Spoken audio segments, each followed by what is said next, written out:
There is a quiet ache for something more that lives inside so many of us. Centuries ago, medieval alchemists dedicated their lives to a legendary object said to fulfill the deepest of human desires, the Philosopher's Stone. But this is not a history lesson about old laboratories and cryptic symbols. This is about the real magic, the inner quest that myth points toward. By the end of this exploration, you will have a complete map for turning your own personal lead into gold, a practical guide for profound self-transformation. We will uncover why true change often begins in darkness and what it really means to achieve a state of timeless fulfillment. What is the one piece of lead in your own life you most wish to transform? The true promise of the Philosopher's Stone was never about physical riches alone. It was a blueprint for a human life fully realized. Legend said it could perform two miracles.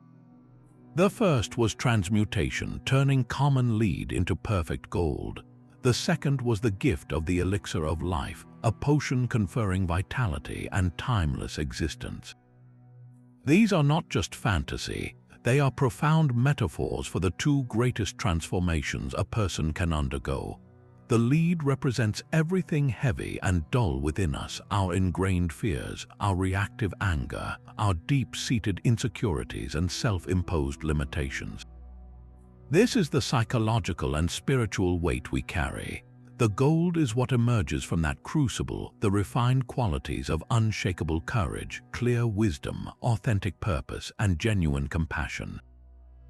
This is the alchemy of character, turning the base material of a reactive life into the conscious artistry of a chosen one. The elixir of life points to something even more subtle. It is not about living forever in a physical body, but about touching a quality of being that feels timeless. It is the state of profound inner peace, of being so fully present and connected to life that the frantic chase for external validation simply stops.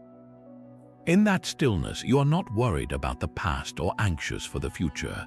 You drink from a well of fulfillment that does not run dry.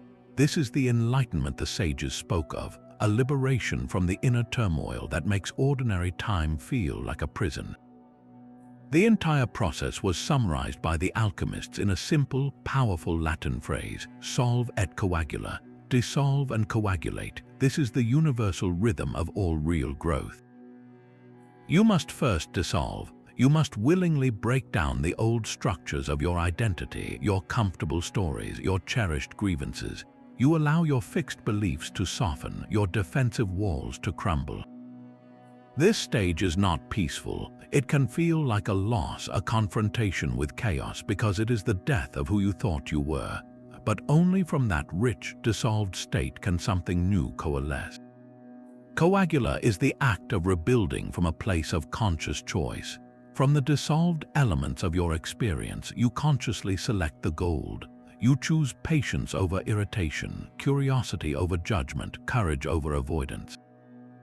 You coagulate a new self, piece by intentional piece, no longer a product of accident or conditioning, but a creation of your own will. This is the sacred operation at the heart of the inner quest. This first stage of the inner work carries an ominous name, the nigredo, or the blackening. It is the moment the quest truly begins, and it feels nothing like a triumphant start. Imagine the alchemist's flask over the fire, the pristine materials within turning a deep, unsettling black. This is not a mistake in the formula, it is the formula. In your own life, the nigredo is that period where everything seems to go dark. It might arrive as a devastating professional failure that shatters your sense of competence. It could be the hollow silence after a relationship ends, leaving you questioning who you are without that other person. It often feels like a creeping depression, a loss of meaning where activities that once brought joy now feel gray and pointless. This is the confrontation with what the psychologist Carl Jung called the shadow. Your shadow is not a monster in a closet. It is the collection of everything within you that you have been taught to disown. Your secret envy, your unexpressed anger, the deep wells of insecurity you mask with confidence, the childhood wounds you've buried and forgotten. The nugredo is the process where life itself turns up the heat, and these repressed elements, these psychological impurities, rise to the surface like scum in a boiling pot. You cannot skip this stage. The old, rigid structure of your ego, the persona you show the world, must soften and break apart. This is the dissolution, the solve. It feels like chaos because it is chaos. The stories you told yourself about who you are, what you deserve, and how the world works begin to crack. You might find yourself reacting in ways that shock you, overwhelmed by emotions you thought you had under control.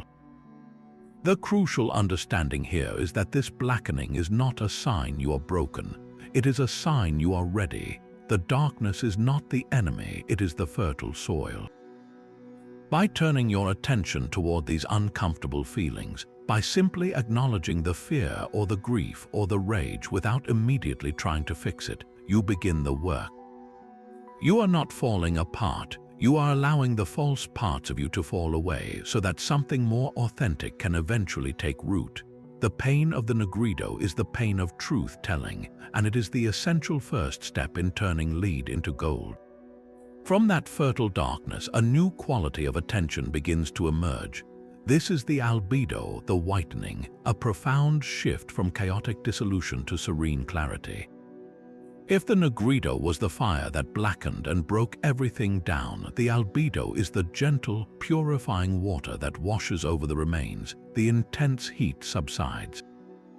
The emotional storms begin to quiet. What you are left with is not a fixed answer, but a newfound capacity to see. This is the silver lining, a reflective, luminous state where you gain perspective on the very struggles that once overwhelmed you. In this whitened state, the mud of your confusion settles. The patterns of your life, once invisible forces controlling you, become visible. You might see clearly how a fear of abandonment has shaped every one of your relationships, or how a need for approval has dictated your career choices. This is not an intellectual understanding. It is a felt insight, a quiet knowing that arrives without drama. It is like waking from a confusing dream and suddenly recognizing the logic of its symbolism. The clarity of the albedo allows you to look at your own lead, your reactive anger or deep insecurity, and for the first time truly understand its origin and its purpose. You stop fighting it and start comprehending it. This purification is an active process. It is not something that just happens to you. It is something you cultivate through deliberate practices of self-reflection. Meditation becomes less of a chore and more of a sanctuary, a way to sit in that clear, whitened space and observe the remaining currents of thought without being swept away. Seeking wisdom, whether through philosophy, poetry, or heartfelt conversations, feels like drinking clean water after a long thirst. You are not looking for a quick fix, but for reflections of the truth you are starting to sense within yourself. You begin to journal, and the words that flow are not the same old stories, but newer, quieter revelations. This is the work of washing away the residual grime of old identities. The result is a vision. From this place of clarity, you can begin to formulate for the first time a conscious image of who you wish to become. This is not the gold yet, it is the gleaming silver. Silver is reflective. It shows you an image, but it is still a separate object. In this phase, you see the possibility of your higher nature, your potential for patience, courage, and compassion as something you can perceive and move toward. You understand your true nature beyond your base reactions, but that understanding is still somewhat distant, like a moon you can see clearly but have not yet reached. This visionary stage is essential. It provides the blueprint, the guiding star for the final and most demanding phase of the great work, where vision is forged into unshakable reality. That clear, reflective vision now begins to glow with its own warmth. This is the citrinitas, the yellowing, the often overlooked dawn of your inner sun. The silver moon of insight you perceived during the albedo now rises, transforming into a radiant, golden light of personal wisdom. This is the critical pivot where understanding stops being a concept you think about and starts becoming a truth you live by. It is the difference between reading a map of a foreign city and finally walking its streets, feeling the sun on your skin, and learning its rhythms with your own feet. The knowledge that patience is a virtue becomes the actual, difficult choice to take a deep breath when you are provoked. The insight that you are worthy of love becomes the brave, vulnerable act of setting a new boundary. This stage is an active proving ground. You are no longer just observing your patterns, you are consciously experimenting with breaking them. You test new ways of being, often awkwardly at first, like someone learning a new language. You might practice compassion by deliberately listening to a difficult colleague without formulating your rebuttal. You might test courage by finally voicing a creative idea you have kept hidden.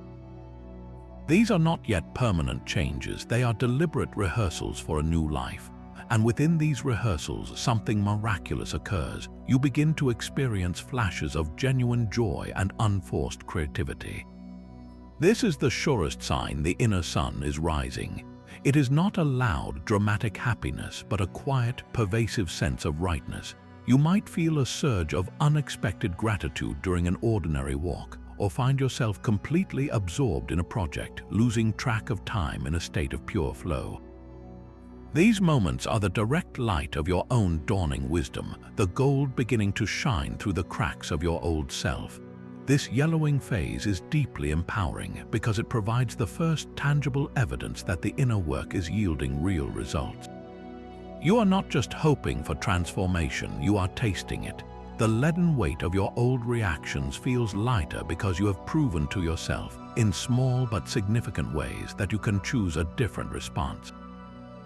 Your confidence grows not from empty affirmation, but from lived experience. You have seen your own capacity for change, and that sight fuels you to continue. This growing light, however, also casts new shadows. It illuminates the final, most stubborn layers of resistance within you, setting the stage for the ultimate and most volatile test of the entire alchemical journey. But dawn must give way to midday, and the final fire awaits. The citronitas, that beautiful yellow dawn of personal wisdom, is not the end of the quest. It is the signal to enter the last and most intense furnace, the rubedo, the reddening. This is the stage where the Philosopher's Stone is forged within you. If the previous phases were about breaking down, purifying, and envisioning, this is about fusing everything into an unbreakable whole. The red stone is not a physical object you find, it is a state of being you become. It represents the ultimate integration where every fractured part of you, the conscious ambitions and the unconscious fears, the spiritual yearnings and the physical instincts, are finally reconciled. They are not erased but brought into a harmonious marriage. Think of a master orchestra. The negrido was the chaotic tuning, the albedo was the conductor studying the score with perfect clarity, and the citronitas was each section practicing its part beautifully. The rubedo is the moment the music begins, and every instrument, from the deepest bass to the highest flute, plays together in a single, transcendent symphony. That symphony is you. This unity manifests in very tangible ways. You achieve a profound sense of wholeness where you no longer feel at war with yourself. The critic in your head loses its power because you understand its origin and no longer grant it authority. Your actions begin to align seamlessly with your deepest values. You stop saying one thing and doing another. This is integrity in its purest form, where your inner truth and your outer life become a single, congruent expression. From this place, resilience is not something you have to grit your teeth and muster. It is the natural byproduct of a self that is no longer divided. When challenges come, and they will, you meet them from a center that cannot be shattered, because it is no longer brittle but flexible and complete. Perhaps the most beautiful sign of the rubedo is a shift in your fundamental motivation. Your actions cease to be driven by lack, by a need to prove yourself, to acquire, or to escape. Instead, you begin to act from a genuine overflow, from a place of love and creative impulse. This is the true transmutation. The leaden need for external validation has been turned into the golden capacity for unconditional self-worth. The heavy fear of scarcity becomes a light and generous spirit. You are not perfect, you are whole. And from that wholeness, you naturally extend compassion, not as a duty, but as the obvious expression of who you are. You have at last become the alchemist and the stone, the seeker and the treasure found. The quest concludes not with a fanfare, but with a deep, quiet knowing that the gold was never somewhere else. It was always the potential within the lead, waiting for the right heat, the right patience, and the unwavering will to transform. But a map is useless without the tools to walk the path. This is where we move from the grand vision into the quiet, daily work of your own inner laboratory. Here are 4 practical methods, each mirroring an alchemical operation, to begin your personal transmutation. First, consider journaling as a form of calcination.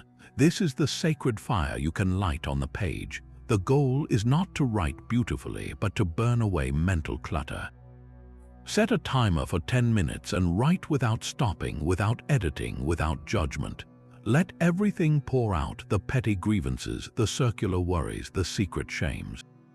As the words flow, you are not analyzing them, you are incinerating the psychic backlog that clouds your inner vision.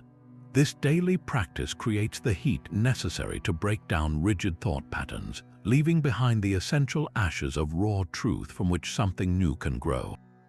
Second, practice meditation as distillation. If journaling is the fire, meditation is the cooling coil that purifies the vapor.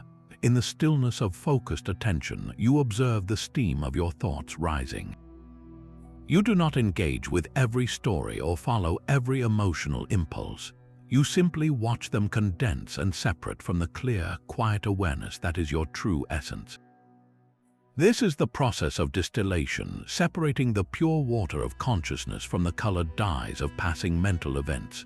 With consistent practice, you gain a profound clarity, the albedo's whitening, where you can see your own mind's workings without being owned by them.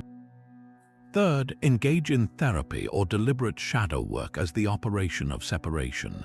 This is the careful, analytical process where you sort the valuable from the worthless in your own psyche. With the help of a skilled guide or through structured self-inquiry, you learn to identify which emotional reactions serve your growth and which are ancient, harmful patterns repeating on autopilot. You consciously separate the genuine grief that needs honoring from the manipulative self-pity that keeps you stuck. You divide the healthy ambition that drives you from the corrosive perfectionism that drains your joy. This is not about banishing parts of yourself, but about sorting them with discernment, keeping the gold and setting aside the dross. Finally, embrace creative expression as coagulation. This is the joyful act of rebuilding your refined self into a new form. After the breaking down, the purifying, and the sorting, you must actively create. This could be painting, playing music, gardening, cooking, or any activity where you bring something new into the world from a place of flow. In that state of absorption, you are not thinking about your problems, you are solving them through metaphor and action. You are taking the dissolved elements of your experience and giving them shape, beauty, and meaning. You coagulate a new identity, one built not on past wounds but on present creativity. Remember, the quest is not a passive study, it is an active art. These tools require consistent, gentle practice, not heroic effort. The stone is forged in the quiet repetition of showing up for yourself, day after day, turning the ordinary moments of your life into the sacred materials of your own transformation. These ancient symbols are not locked in dusty books. They are alive in the stories of people all around us, modern alchemists who have walked the same path. Take the story of a software engineer I once knew. For over a decade, he climbed the corporate ladder, his identity fused to his title and salary. Then, in a single quarterly meeting, his entire department was dissolved. The sudden unemployment was his negrido, a profound blackening. The career that defined him was gone, and in the hollow silence he faced a terrifying question: who was he without it? For months he journaled and walked, allowing the dissolution. In that albedo clarity, he realized his work had long ceased to be creative. It was just a paycheck that financed his escape from it. A memory surfaced from 20 years prior of building furniture in his grandfather's garage. The smell of sawdust, the satisfaction of a perfect joint. This was his Citronitas, a dawning vision. He began spending afternoons in a community workshop relearning the craft. Today, he runs a small studio designing custom pieces. He works harder than ever, but the fatigue is different. It is the good tiredness of creation, not the draining exhaustion of pretense. His rubido is not in his financial statements, which are simpler now, but in the seamless alignment between his hands, his heart, and his daily life. He turned the lead of layoff into the gold of authentic purpose. We see this pattern everywhere if we know how to look. The musician who channels the grief of loss into an album that speaks to millions is performing a sacred transmutation, turning personal pain into universal beauty. The teacher who overcame a childhood of instability to build a classroom of unwavering safety for her students has forged her own Philosopher's Stone, one of compassion. Even in the realm of psychology, we find a master alchemist. Carl Jung did not just study ancient texts, he lived the process. In his own period of profound crisis, following his break with Freud, he plunged into his own unconscious, a deliberate negrido. He documented his visions, his dreams, and his dialogues with inner figures in what became the Red Book, a stunning record of his inner work. He emerged with a map of the human psyche, using alchemical stages to describe the journey to wholeness, which he called individuation. For Jung, the Philosopher's Stone was the symbol of the fully integrated self, the goal of the therapeutic process itself. This is the crucial connection. The quest is not mystical escapism, it is the fundamental architecture of profound psychological and spiritual growth. It is the blueprint for how a person moves from a life of reaction, shaped by past wounds and societal expectations, to a life of conscious creation. Your version of the stone might not be a global empire or a masterpiece in a museum. It might be the quiet integrity of a mended relationship, the resilient peace you carry through a financial struggle, or the creative project you finally dare to begin. The scale does not matter, the authenticity of the transformation does. This ongoing human drama proves the alchemical furnace is not a relic. It is the human heart, and the fire is lit the moment you choose to look within and ask, what here is lead and what could it become? Yet every genuine path has its convincing forgeries. Along this inner quest, you will encounter what the alchemists called fool's gold, glittering distractions that mimic true transformation but leave you emptier than before. The first and perhaps most seductive illusion is spiritual bypassing. This is the temptation to use lofty ideas to avoid grounded, difficult work. It sounds like I am too enlightened to feel anger, or everything is love and light, so I will ignore this deep pain. It is dressing a wound with a beautiful bandage while infection festers beneath. True alchemy requires you to enter the fire of your emotions, not to spiritually float above them. Using meditation to numb yourself rather than to awaken to your full experience is not the albedo's clarity. It is a clever form of avoidance. Another common fool's gold is the relentless pursuit of external validation, mistaking it for inner worth. You might chase a promotion, a social media following, or praise from a parent, believing that when you finally get it, you will feel like gold. But this is alchemy in reverse, trying to turn the external into the internal. It never works. The applause fades, the new title becomes ordinary, and the old emptiness returns, demanding the next achievement. This cycle is not coagulation, it is addiction. Similarly, material greed often wears the mask of noble ambition. The desire for a luxurious car or a larger house is framed as the reward for your hard work, the symbol of your success. But if the underlying drive is to fill a void or prove your worth, you are not transmuting lead into gold, you are merely painting your lead with a shiny veneer. It will chip and the dullness will show through. Perhaps the most dangerous pitfall is the belief in a quick fix, the idea that a single weekend workshop, a best-selling book, or a profound quote will deliver the stone. The alchemical process is called the great work for a reason. It requires sustained heat and patience over time. There is no philosopher's stone pill. The work itself, the daily tending of your inner fire, is what transforms you. Beyond these distractions, there are traps within the stages themselves. One can become stuck in the nigredo, perpetually marinating in the darkness. This is not the purposeful dissolution that leads to growth. It is a solidified identity of victimhood. The story becomes, my life is black and that is all I am. The fire is not being used to break things down for rebirth. It is only being used to burn oneself.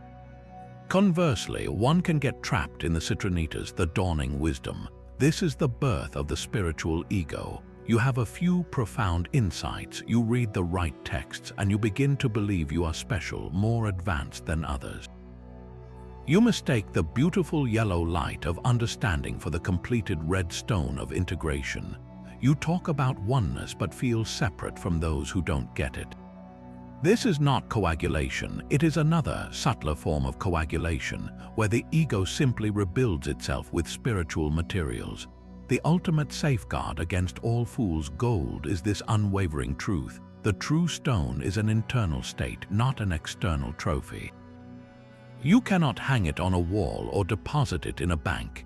Its value is felt only in the quiet moments, in the resilience of your peace during a crisis, in the authenticity of your joy for no reason, in the effortless compassion that flows without calculation.